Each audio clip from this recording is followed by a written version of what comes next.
Karena kita punya utang, Sabrang harus nyanyi satu dan nanti kita akhiri.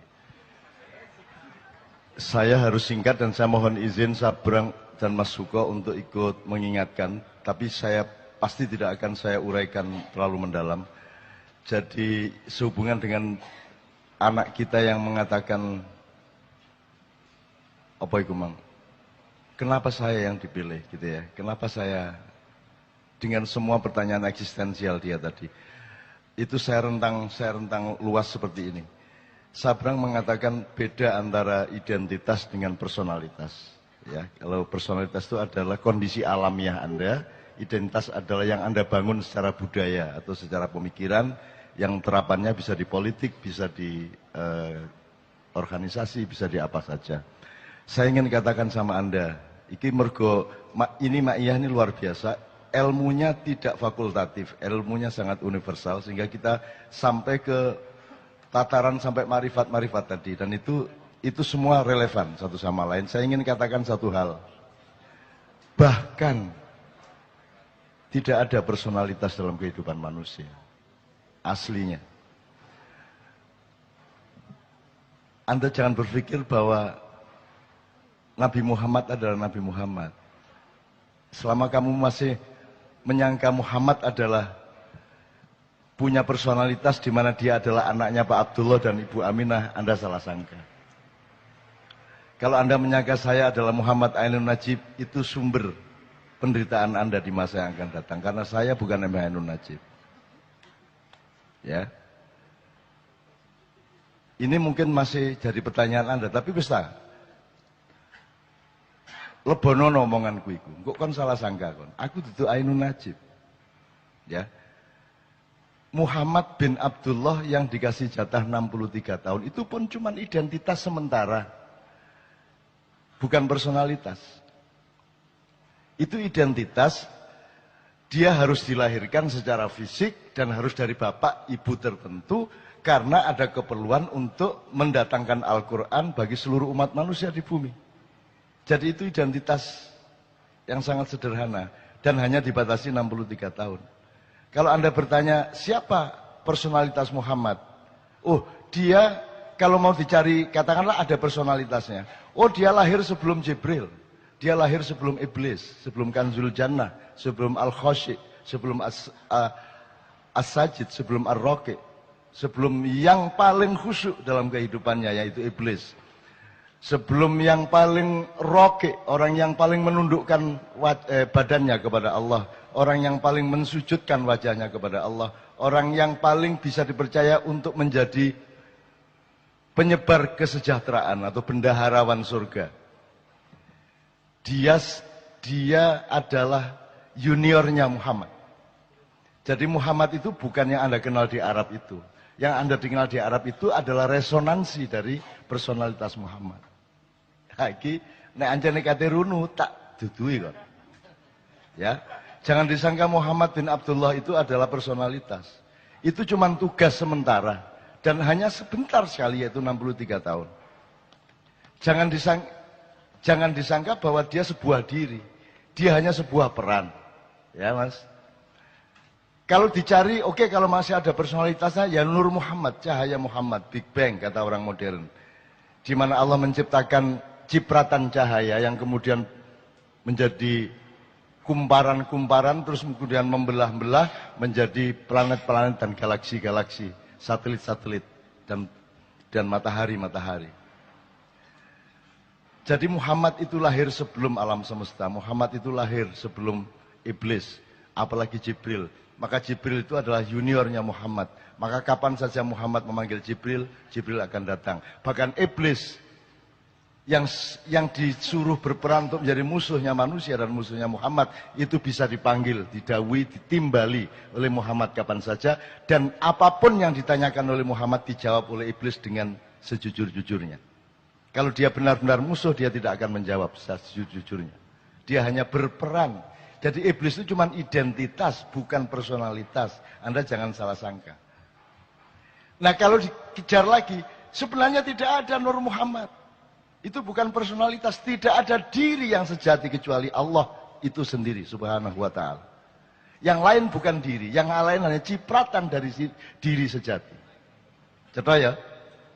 Jadi kon iku aja tak gopoh karo awakmu dhewe. Kok aku anggitmu kon iku ana ta? Kon iku gak ana. Iku mek kun wis kon mari ana gak ana, mari ana gak ana, gak ana masalah. Jadi awakmu gak usah perhatian sama dirimu. Dirimu itu tidak penting. Dan saya hidup itu bekalnya adalah yakin bahwa aku tidak penting. Yakin bahwa bukan aku ini yang akan jadi pusat perhatianku. Di dalam diriku tidak ada aku. Di dalam diriku tidak ada Ainun Najib. Karena sudah penuh cinta. Dan cintaku tidak boleh aku tujukan kepada diriku sendiri. Yang sementara bernama Ainun Najib. Di dalam diriku tidak ada diriku. Gitu loh. Wah ini nak diterusno kon tambah pecah ndasmu. Utangnya akeh. Dikae puisi-puisi jam 3 esuk. Wes, nek disederhanakan gini. Di dalam diri Karwo ada apa? Seharusnya di dalam diri Karwo itu penuh urusan Jawa Timur, betul enggak? Selain itu tidak ada di dalam diri Karwo. Tapi Anda lihat semua pejabat, hampir semua pejabat, semua presiden di dalam dirinya penuh dengan dirinya. Di dalam diri SBY itu banyak SBY. Bahkan di dalam diri SBY ada SBY yang lebih besar daripada SBY yang memuatnya. Betul enggak? Sehingga dididik bela diri. Karena perhatian utama dia adalah kepada dirinya yang dia sangka ada. Padahal SBY itu tidak ada. Kalau Anda ingin menjadi orang besar, kalau Anda ingin meraih kebesaran, Anda tidak bisa memanggul kebesaran dan tidak bisa menjadi kebesaran itu selain Anda bergabung dengan kebesaran yang sejati, yaitu Allah Al-Akbar. Kalau Anda bergabung dengan kebesaran Allah, maka engkau menjadi bagian dari kebesaran itu, Anda tidak bisa diganggu-gugat oleh siapapun saja. Gitu ya. Jadi aku nang anakku sing handphone gurung dikekno AA mang ya. Sing arek ndi kemarin Malang tadi. Sing Nadia, ya bener. Nadia apa yang sebelumnya? Ya Nadia. Nadia, kamu ndak usah pikirin dirimu sendiri dan ndak usah kok aku lah anggitmu aku iku sapa? Kon iku sapa anggitmu? Gak usah kok perhatian awakmu iku. Tapi nek ancane kon ngeyel tiap hari kamu bertanya begitu, kon tak kandhani. Sebentar lagi kamu akan tahu kenapa kamu yang dipilih oleh Allah menjadi dirimu. Radio, ya. 1 tahun kemudian kamu akan tahu kenapa engkau yang dipilih. Cukup 1 menit sesudah kamu tahu apa isi hati suamimu. Nek kon wis ro isine atine suamimu, kon iso jawab pertanyaanmu iku mang. Dan percayalah, sampai akhir hayatmu, kamu tidak benar-benar tahu isi hati suamimu.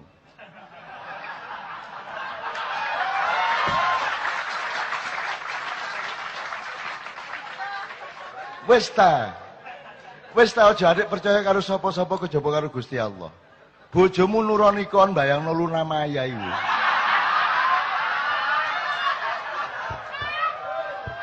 Jadi sudahlah, jadi kamu jangan tuntut suamimu kayak apapun dan jangan tuntut dirimu kayak apapun.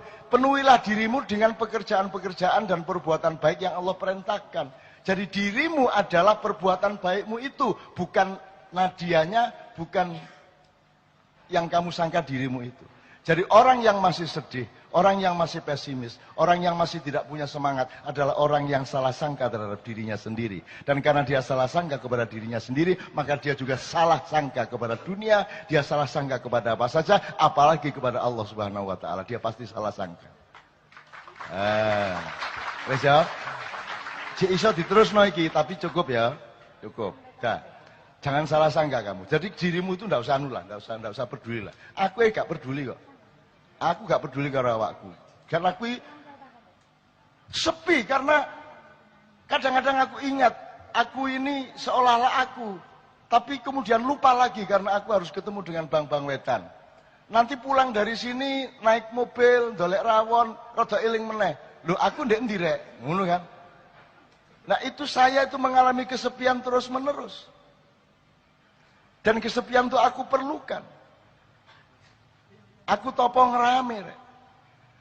Kamu pikir kalau riuh rendah suara itu tidak sepi. Semakin riuh rendah semakin sepi. Kalau engkau berada di dalam dirimu yang sejati, yang jauh di lubuk jiwamu itu. Mulane wong Jawa duwe topo ngerame, gitu loh Rek ya. Nah, tapi iki wis cukup lah. Wis saiki berikutnya yang saya ingat aja. Syariat, thariqat, hakikat, makrifat. Mas, setiap orang boleh berpendapat. Dan pendapat mengenai 4 hal ini bisa beribu-ribu. Dan tidak usah berdebat satu sama lain. Karena setiap orang boleh membangun identitasnya berdasarkan pemahamannya terhadap 4 ini. Saya pribadi tidak pernah bisa melihat bahwa 4 ini adalah tataran atau stratifikasi. 4 ini sebuah sistem. Kalau Sabrang tadi menggambarkan syariat adalah ketika engkau naik kapal. Thariqat adalah ketika engkau mendayung kapal. Hakikat adalah ketika engkau terjun ke dalam lautan. Menemukan satu mutiara. Dan makrifat adalah ketika engkau kembali ke kapal dan memegang mutiara. Kemudian berpikir, akan aku apakan mutiara ini? Aku hafal kata-kata anakku. Kurang ya opo. Betapa bangganya seorang anak. Yang kalimatnya dikutip-kutip oleh bapaknya sendiri. Di depan orang banyak dan di depan matanya sendiri. Anjane mata nih.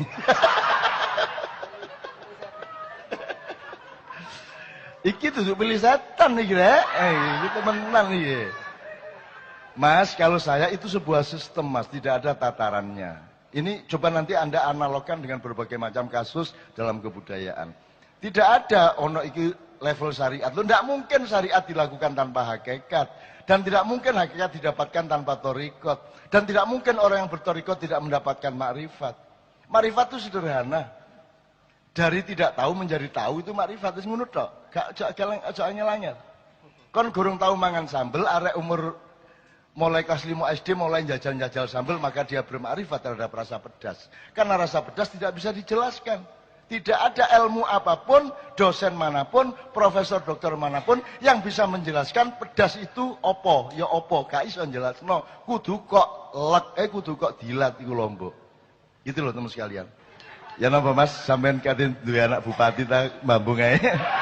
Wis bapak mbambung ae wis. Iku sapa gawe teori ngono iku pian arek-arek iku wong Jawa nang akale karo-karuan. Jadi Mas itu satu sistem Mas menurut saya. Tapi kalau Anda melihat itu tataran tidak ada masalah. Tidak ada masalah, bisa juga benar, bisa begitu caramu berilmu. Begitu mungkin begitu apa namanya rute spiritualmu, tidak ada masalah juga kalau itu tataran. Kalau saya melihat itu satu sistem, satu bangunan yang merupakan satu rangkaian dialektis. Setiap kali kita mengalami keempat-empatnya, gitu loh, sekaligus. Karena tidak mungkin Anda berthariqat tanpa wujud dan mekanisme syar'i. Kan gitu. Gak iso, kudu nganggo iku. Gelem gak gelem karena Anda masih penduduk bumi. Kalau Anda sudah seperti saya, itu kadang iya, kadang tidak ada masalah. Karena saya tidak pernah melihat bumi dari bumi. Saya selalu melihat bumi dari atas bumi. Maka aku bisa melihat segala sesuatu yang terjadi di bumi sebagai barang kecil-kecil yang lucu-lucu. Nah, tak kayak padanan sedikit. Anda kenal, jadi gini, kalau orang Jawa, iku nek ngomong karo konco kan meso, gak masalah, kon gak masalah. Tapi kon karo ibumu wani kon ngomong kon. Karo mbokmu. Mbok kon ya apa sih, Mbok? Yamene gurung gawe kopi. Wani kon ngomong ngono. Apakah itu feudalisme? Bukan, itu rasa kata Sabrang tadi. Rasa. Kamu tidak perlu mempelajari kebudayaan, tapi kamu punya rasa bahwa kalau sama ibu pasti memilih kata-kata yang lebih khusus dan sikap badan yang lebih khusus dan perilaku yang lebih khusus karena kepada ibumu. Demikian juga mungkin kepada Pak Lurah, kepada orang yang lebih tua, kepada teman yang agak lebih senior, kamu juga tidak bisa kon. Jadi itu bukan feodalisme. Jadi kalau ada ngoko, kromo madya, kromo inggil itu bukan feodalisme. Itu ekspresi rasa orang Jawa yang sangat peka terhadap tekstur dari hati manusia. Ya, jadi sekali lagi bukan feodalisme. Jadi nek ana wong ngomong Jawa feodal, iso mbantah saiki kon. Ngono ya. Itu. Dan Anda sarankan gak usah wong apa? Wong luar Jawa ndak usah belajar bahasa Jawa timbang ngelu dhewe. Iki Kiai Kanjeng kepethuk wong-wong Suriname ndek Londo. Sing wong Jawa Suriname iku senengane iku nggodha. Jadi wong Jawa ndek Suriname kan lumayan berkuasa secara sosial. Dadi nek ana negro, ana wong Latin iku diuruki cara Jawa tapi sing elek-elek. Begitu ketemu Kiai Kanjeng ana negro Suriname ngomong nang Kiai Kanjeng, "Kowe apik, aku apik." Ya. Kowe iki diterusno gak enak iki. Wah, gak sekarang. TV Songo kok dibubarno iki. Siapa sing ngalami wingi iku? Pek itu terusno apa? Kowe apik, aku apik. Nek kok terusno pek liyane apa ya? Jadi gak usah tak terusno ya. Soalnya negro iku ngomong dengan mantep. Pek mambu. Wah, ngono kuwi. Wah, ngawur temen. Wah, ngawur temen. Wah, arek-arek ngakal. Wong Jawa ana wong duduk Jawa diwuruki cara Jawa mesti dikai pilih setan niku mang. Nah, teman-teman sekalian, contoh lagi satu lagi supaya saya tidak mengatakan Anda harus merubah itu, enggak, tetap seperti itu enggak ada masalah. Ya. Misalnya gini, sudra, siapakah sudra? Katakanlah saya ambil 3. Orang mengatakan sudra itu kosakata dari Hindu, seta. Ojo, kon itu belajar sejarah. Sebelum ada Hindu sudah ada kata sudra. Sebelum ada NO sudah ada tahlil. Jadi jangan terus mengatakan, oh nek tahlilan mesti wong NO. Gak, NO iku sing gandol tahlil. Duduk tahlile iku melok NO, ojo kualik kon. Gitu loh rek, sadurunge wong NO lahir tahun 26 sudah tahlilan berabad-abad. Nah, sudra itu tidak ada hubungannya sama Hindu meskipun dipakai oleh kosakata penjelasan teologi Hindu. Jadi katakan 3 ya, sudra, satria, brahmana. Itu sebenarnya bukan soal level dan stratifikasi. Itu soal fokus. Kalau orang fokusnya adalah harta benda dan keduniaan, dia sudra. Dia boleh sholat rajin, boleh naik haji, boleh suka sodakoh, boleh infak, boleh apa, boleh bikin masjid. Tapi kalau niatnya adalah harta benda dan keduniaan, dia adalah sudra. Misalnya kemarin kita acara di Klaten, ada desa sumber air yang sangat makmur, dan minta kepada kami, Kiai Kanjeng, syukuran dan mengingatkan penduduk, tolong bersyukur para penduduk di desa itu, supaya Allah memberi nikmat lebih besar. Terus aku kondo, kalimat terakhir itu agak setuju. Wes ta, nek kate bersyukur ae. Wong Gusti Allah mesti nambahi kok.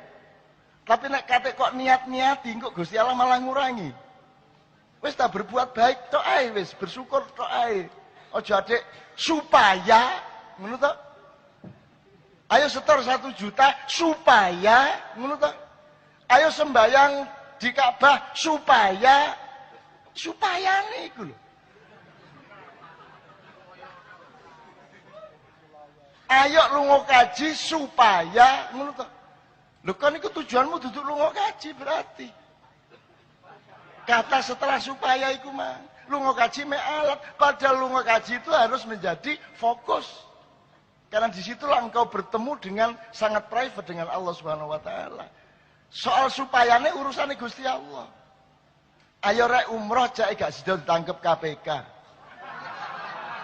Lah ngono sih. Jadi umroh hanya alat. Itu namanya sudra. Jelas ya? Nah, kalau kesatria adalah orang yang fokus hidupnya adalah perjuangan sosial. Mengabdi kepada orang banyak. Kayak ombudsman itu adalah satria-satria. KPK, satria-satria.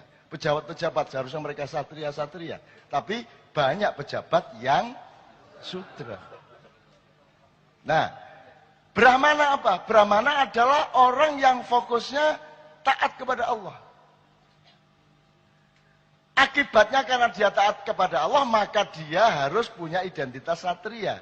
Dia harus melayani orang banyak. Karena tidak mungkin dia melayani Allah sendirian, terus tidak melayani orang banyak. Sehingga kalau Anda fokus kepada Allah, Anda menjadi Brahmana, ya, maka Anda otomatis akan menjadi satria. Dan otomatis Anda tidak perlu jadi sudra, tapi pasti mendapatkan kesejahteraan. Itu yang saya sebut keris, pedang, pacul. Nek kon lancane hatimu keris temen, makanya Indonesia tanah sing pusaka piye? Pusaka abadi nan jaya. Sekarang coba Presiden sudah jelaskan maksudnya Indonesia pusaka iku apa? Kan jelas no Presiden itu.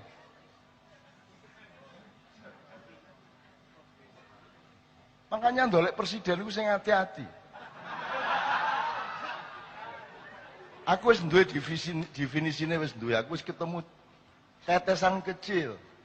Presiden kita nanti harus sak kata iku tok wis cukup untuk dandani Indonesia dan membuat dunia takzim kepada kita. Sopo ae kate mlebu macam-macam, gini gak cewek pisan. Nek dengan satu kata itu beres masalah. Tapi gak tak kandakno awakmu. Engko sik. Aku biarkan dia di dalam sunyi di balik daun-daun. Ini ya. Sekarang saya tanya sama Anda. Anda kesini tidak ada gunanya kalau Anda bersikap sebagai sudra. Ya toh? Tapi kalau Anda dari satria masih lumayan. Tapi kalau mau lebih sip lagi dan lebih terjamin lagi, jadilah Brahma. Berpikirnya pelayanan kepada Allah, ketaatan kepada Allah, maka Anda pasti harus taat, harus melayani sesama manusia. Tidak mungkin Anda taat kepada Allah tanpa rahmatan lil alamin. Kan jelas logikanya. Gitu loh teman sekalian. Nah, dengan begitu teman yang soal syariat, thariqat, hakikat ma'rifat tadi, tolong itu menjadi wacana saja, tidak perlu Anda merubah apa yang sudah Anda lakukan dan Anda pahami. Kalau Anda bertanya, apa yang harus dilakukan oleh orang ma'iyah? Benar ya? Yang harus dilakukan orang ma'iyah adalah menanyakan kepada dirinya apa yang harus dilakukan oleh orang ma'iyah.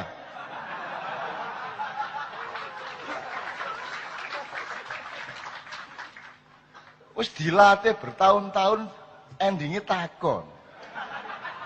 Kon iku cak ison jawab padakne.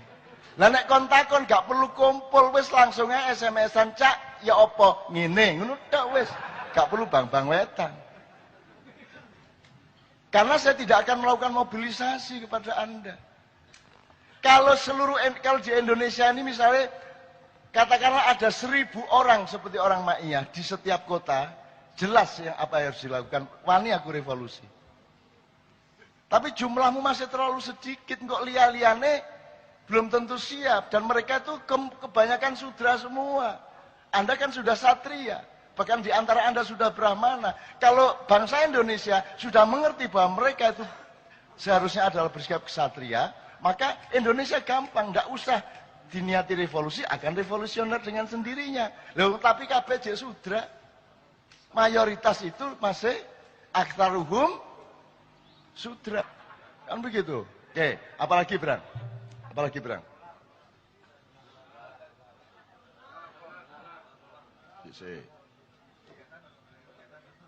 Dolar. Jawab soal dolar. Gini aja. Menurut Anda, dolar naik turun, rupiah naik turun itu murni mekanisme ekonomi atau ada intervensi politik dan kekuatan-kekuatan lain? Terserah berapa persentase intervensinya, tapi ada intervensi sebagaimana tahun 98. Nah, sekarang Anda harus berpikirnya bukan bagaimana sekarang rupiah bisa naik. Sebab Anda juga tidak mungkin melakukan wong Anda duduk pemerintah. Menurut saya yang harus Anda lakukan adalah berpikir ulang mengenai revisi peradaban di jangka menengah atau panjang. Nah, pikirkanlah sekarang ada 3 sistem di dalam perniagaan dunia. Ada sistem yang sekarang dipakai yaitu sistem uang. Ya. Uang yang dimaksud uang sekarang itu kan janjane nek kon teplek utawa gaple iku mek korean iki lho. Korek antar kertas disuwek 10.000, jane mek kertas. Ngono ta? Lah mek ikut to jane. Engko aku utang, mek njupuk pentol korek telu berarti utang 30.000 ngono ta. Jadi dia cuman X dan Y. Uang itu uang itu omong kosong, dia cuman simbolik. Gitu ya. Tapi saiki ono nyar lho rek. Ono dolar ternyata saiki gambare Jokowi ya. Top temen iku. Ono lho. Aku tas dikirimi iki, Mang. Top temen iku. Nah, ada sistem yang lain yang dulu di zaman katanya primitif adalah sistem barter. Sistem yang ketiga yang kelak harus dikembangkan adalah sistem di zaman Rasulullah, di mana alat tukar itu harus punya harga sesuai dengan nilai tukarnya. Jadi nek ono koin berharga 10.000, dia benar-benar bernilai 10.000. Itu namanya sistem dinar. Jadi sistem keuangan seperti sekarang ini kan digadulinan sampai kapanpun. Digadulinan. Sakarep-karepe Amerika nyetak dolar piro wong diuncalno nang luar negeri kok.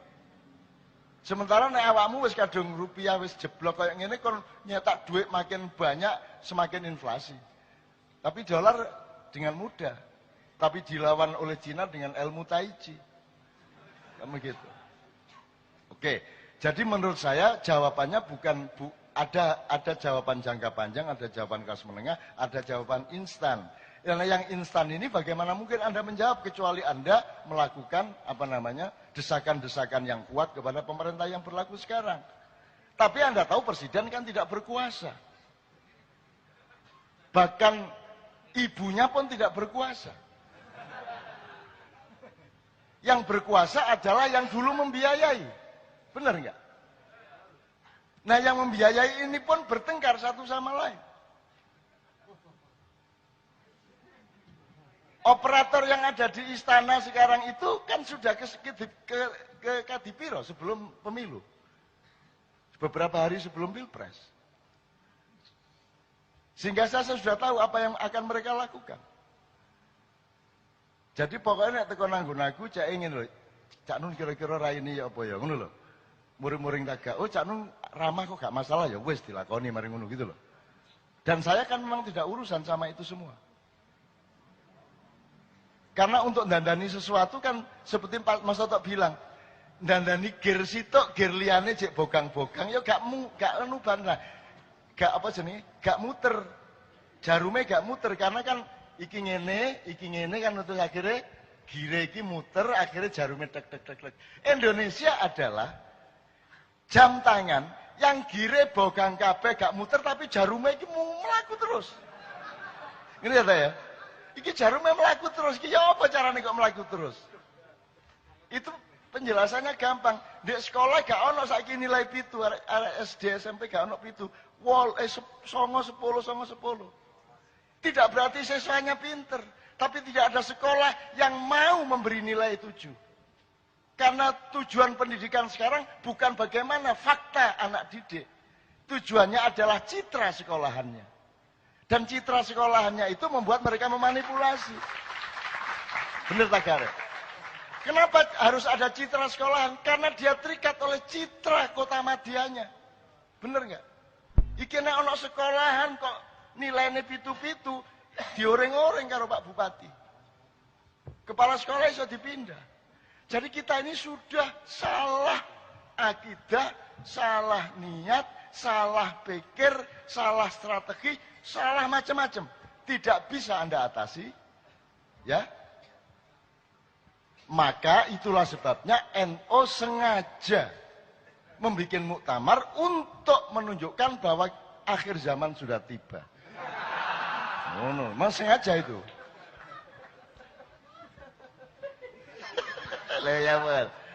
Jadi itu bukan sesuatu yang harus yang pasti buruk, enggak. NO berkorban untuk menunjukkan kepada bangsa Indonesia, hati-hati loh ya. Zaman wis akhir sing ngati-ati. Ya ngono to. Muktamar NO Terusnya apa terusnya? Wes wayahe.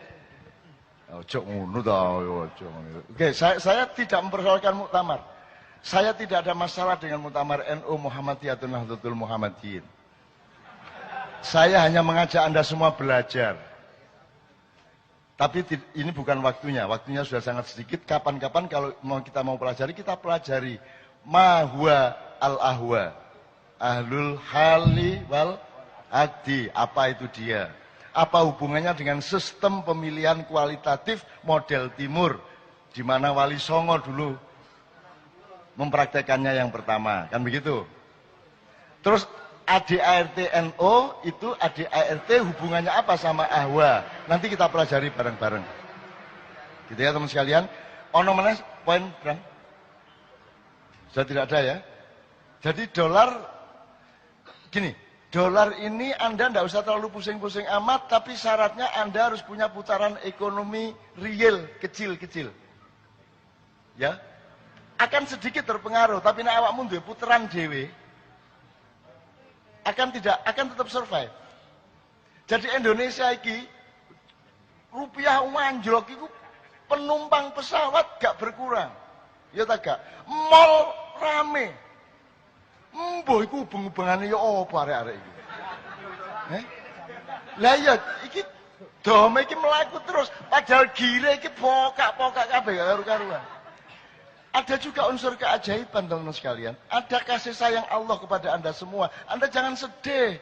Kalau Anda sedih, Anda salah sangka kepada kehidupan dan engkau salah sangka kepada dirimu sendiri. Atas dasar apa engkau menyedihkan Indonesia? Kon ditakoni tak karo malaikat meneh-meneh. Kuburan, glebak, ini terus mungkar nakir. Kenapa kamu membiarkan Indonesia hancur? Gak ono pertanyaan ngono iku. Wahai jenazah, kamu dulu milih presiden siapa? Gak ono pertanyaan itu. Tidak ada klausul dan undang-undang mengenai Indonesia di dalam aturan akhirat. Saya tidak mengatakan Anda terus jangan bela Indonesia, tidak. Tapi tidak ada tema itu. Makanya sekarang gini, sedikit aja. Penting di, wis rabi ta gurung? Sing wis rabi sapa? Wis ya? Anda milih mana? Keluargamu bubar, ta Indonesia bubar?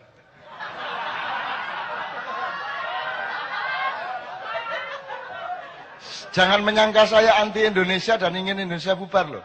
Tapi Anda harus punya keputusan identiti tadi itu. Keputusan prinsipil. Lebih penting mana keluargamu apa negaramu? Nah, Anda mengatakan lebih penting keluarga dari negara itu kan tidak berdasarkan seleramu, tapi berdasarkan firman Allahmu. Ku anfusakum wa ahlikum naro. Itu tok kewajibanmu. Itu tok. Sing ditakoni kok mek iku tok. Kok kon iku gaene nempilingi anak. Lho ngono tok paling takoni malaikat. Gak ono pertanyaan kenapa kamu biarkan dolar merajalela. Gak ono. Gak ono dalam daftar itu tak delok. Gak ono. Pertanyaannya malaikat. Nah, apakah kita terus tidak nolongin Indonesia? Tolonglah Indonesia, tapi pada posisi sodako. Bersodakolah untuk Indonesia, itulah nasionalismemu. Bukan karena kamu wajib. Karena kalau kamu wajib rendah. Tapi kalau kamu rela dan cinta, tinggi derajatmu. Betul nggak? Ayo, dukur di zakat atau sodako? Ah, wes. Dukur di kualitas fardu ain apa fardu kifayah? Ayo, coba muring-muring loh. Ayo. Kan selama ini kan fardu ain dukur dewe memang dia paling atas sendiri. Wong penjelasannya harus kronologis. Tapi orang yang melakukan fardu kifayah itu memiliki kemuliaan yang lebih tinggi dibanding orang yang melakukan fardu ain. Zakat, ya mesti ayo wong dikongkon. Gak wani nek gak nglakoni zakat. Diuring-uring temen nek gak zakat. Tapi nek gak sedekah gak diuring-uring. Tapi kon gelem sedekah, kon ikhlas sedekah, berarti sedekah itu kemuliaan. Maka mari kita cintai Indonesia dengan bersedekah kepada Indonesia. Bukan karena kita berkewajiban terhadap Indonesia. Kenapa tidak berkewajiban kepada Indonesia? Lah wis mbayari Jokowi ya. Wes mbayari pemerintah mosok kene sing diwajibno. Apa gunane kene nglumpukno pajak sampai dipenek-penek. Developer matek kabeh. Kabeh dipajeki ndek kene pajak kono pajak ditekan habis-habisan. Ibarat rakyat iku petik dipenek-penek sampai sing metu duduk ndoke tapi taeke. Gitu mboten? Jadi teman sekalian, apakah aku anti nasionalisme? Tidak. Aku menaikkan derajat nasionalisme dengan menyarankan Anda semua, cintailah Indonesia, perjuangkanlah nasib Indonesia dengan sodakohmu. Karena yang berkewajiban sudah kita bayar untuk ngurusi, kan gitu. Nah, jelas ya hukumnya ya. Nah, ini nanti masuk fikih Muzamili. Oke, teman-teman sekalian, waktu sudah tidak memungkinkan lagi. Oke, teman-teman sekalian, jangan akhiri pertemuan yang agung ini dengan tertawa, jangan akhiri dengan kegembiraan, tapi akhirilah dengan kekhusyukan. Untuk khusyuk, badannya ikut, yaitu punggung ditegakkan. Syukur Anda bisa membuang yang selain Allah. Kalau Anda perlu memejamkan mata, pejamkanlah mata. Saya minta 5 menit, 6 menit. Kita khusyuk bersama supaya ruang menjadi luas. Para malaikat bertaburan datang, menghambur, memasuki ubun-ubun Anda semua. Dan kemudian mengawal Anda sampai ke rumah dan menjaga rumah Anda serta keluarga Anda kemanapun pergi akan dikawal oleh mereka. Amin ya rabbal alamin. Semuanya khusyuk, dan selama saya membawakan sama Kiai Kanjeng nomor ini, Anda berbicaralah kepada Allah di dalam kesunyian. Karena suara itu hanya permukaannya, tetapi Anda harus masuk ke dalam suara itu dan Anda akan menemukan gelembung-gelembung yang kosong dan sunyi sesuai dengan tema judul kita pada malam hari ini.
يعلم الغيب والشهادة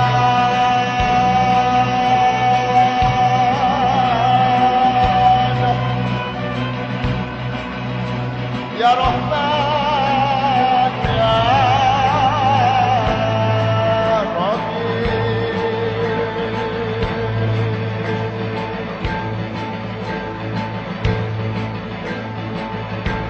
يا مالك يا مالك يا قدوس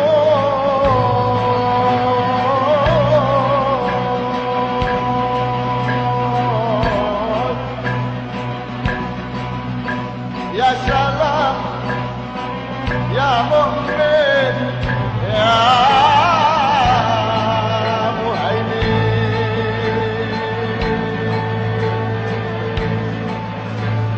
يا زين يا زين يا جبار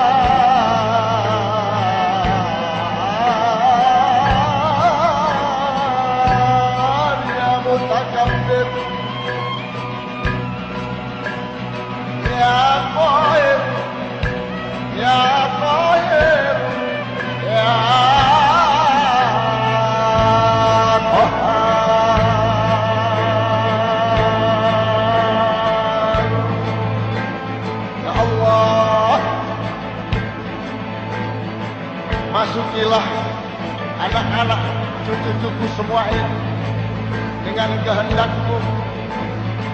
Rasukilah mereka dengan perintah-Mu, dan jadikanlah mereka pelaku-pelaku dari yang Engkau kehendaki dan Engkau perintahkan, ya Allah. Jadikanlah anak-anakku menjadi tangan dan jari-jari-Mu, menjadi kaki dan kekuatan, menjadi akal dan kehendak-Mu, menjadi hati dan cinta-Mu, ya Allah.